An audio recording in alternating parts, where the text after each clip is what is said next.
Vamos lá. Página 79 do livro de História. Título: da monarquia à república. Primeiro parágrafo, lá na primeira linha. Até 1888 ainda existia escravidão no Brasil. Os escravos não eram considerados cidadãos e a maior parte da população livre era o quê? Pobre, sem acesso à educação e a outros serviços públicos. Ponto. A participação política era reduzida a quem? A minoria. O Brasil era governado por um monarca. Quem era monarca? Dom Pedro II. E não por um presidente. Hoje nós temos um presidente eleito, como hoje. Segundo parágrafo, vamos lá. Segundo parágrafo, se encontre aí, vamos acompanhando a leitura. Diversos setores da sociedade estavam descontentes com a monarquia. Ponto. Quem era o monarca? Quem é que era o monarca? Dom Pedro II. A igreja condenava a interferência do monarca em seus assuntos internos. Muitos proprietários de terra, olha só, os proprietários de terra, como os cafeicultores, quem eram os cafeicultores? Que cultivavam café, paulistas, cafeicultores paulistas lá de São Paulo, e os estancieiros, donos de estâncias, gaúchos lá do sul, também desejava maior participação no governo. Um dos setores mais descontentes, quer dizer que não estavam gostando, eram os dos militares, que se sentiam desprestigiados pelo governo monárquico, por Dom Pedro II, pelo governo de Dom Pedro II.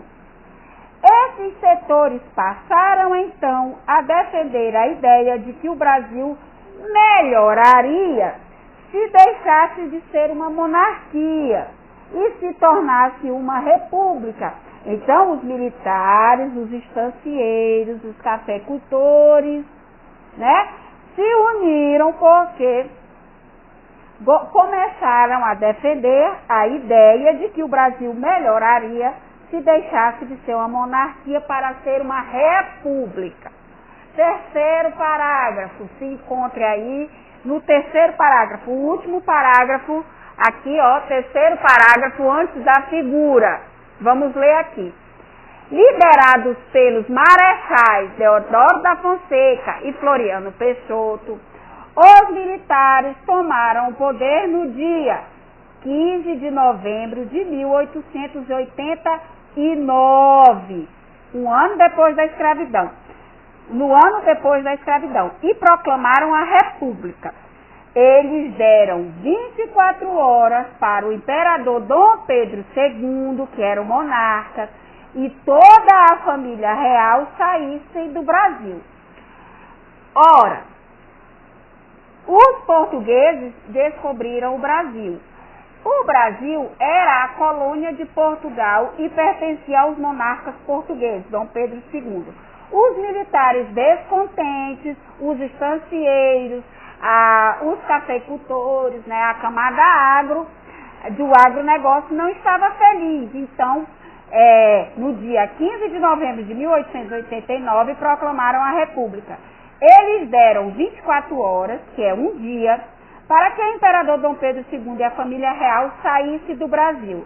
A proclamação foi uma iniciativa dos próprios militares e não contou com a participação direta da população. Quer dizer, a população não houve um plebiscito, não foi perguntada, não foi feita uma pesquisa. Naquela época não tinha isso, tá bom?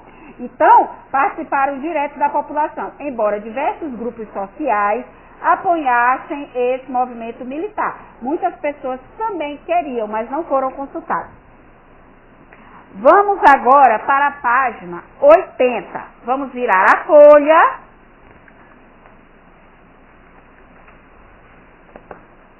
Vamos colocar o número nos parágrafos, parágrafo 1, parágrafo 2, parágrafo 3. Coloquem aí da página 80 o número do parágrafo, para você não se perder.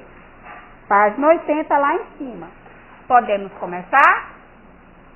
Então, bora. Uma república para poucos é o título desta parte, página 80.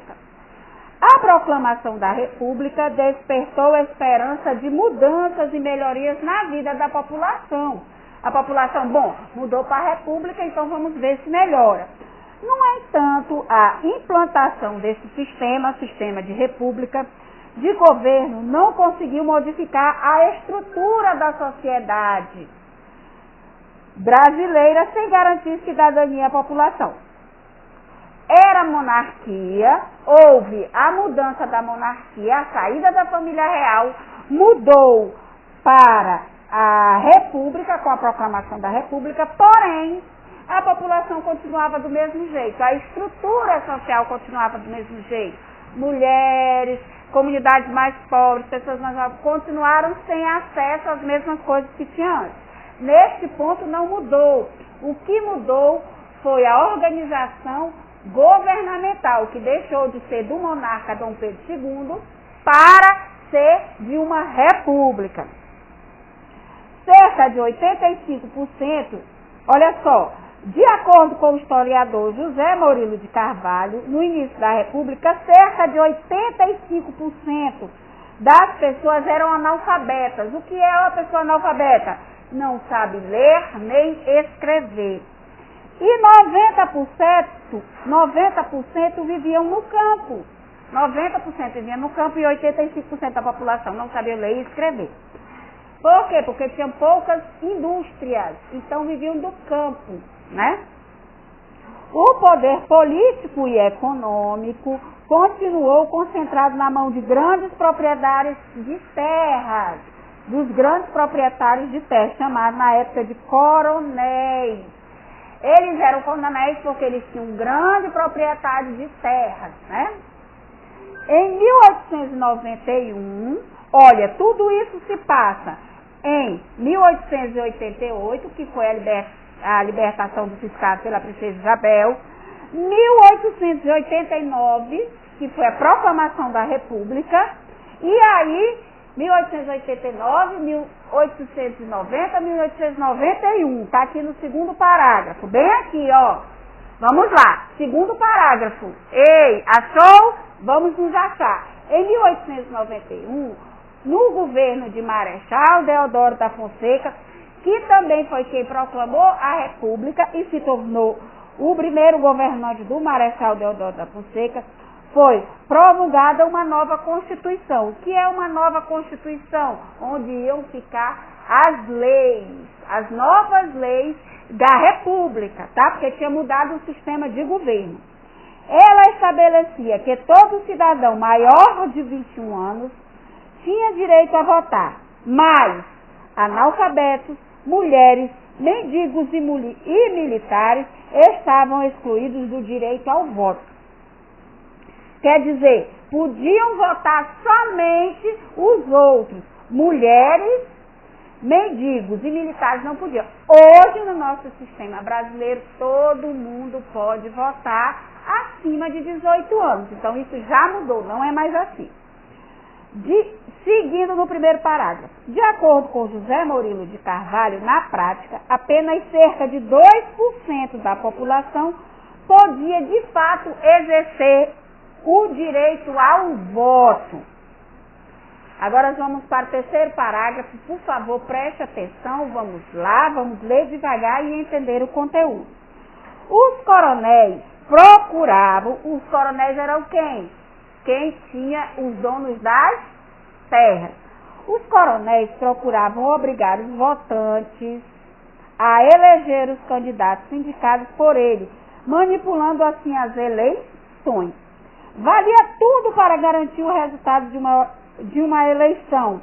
Roubo de urnas, falsificação de atas eleitorais, troca de favores. Naquela época o voto era de papel, né, gente? Não tinha as máquinas, tá bom? As máquinas é muito mais recente, a máquina de votar, a urna.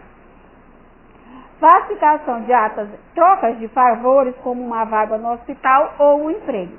E até mesmo o uso de violência para intimidar eleitores.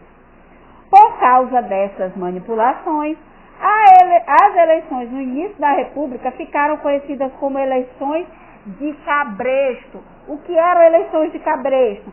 Eram eleições em que os coronéis procuravam obrigar os votantes a eleger os candidatos indicados por eles, manipulando eleições, trocando por empregos, em vagas de hospitais e até com violência, batendo. Então, ficou conhecido como voto de cabresto. E aqui abaixo, na página 80, nós temos uma charge, nós temos um desenho da pessoa indo votar. Esse aqui é o coronel segurando um burro, que está escrito aqui eleitor.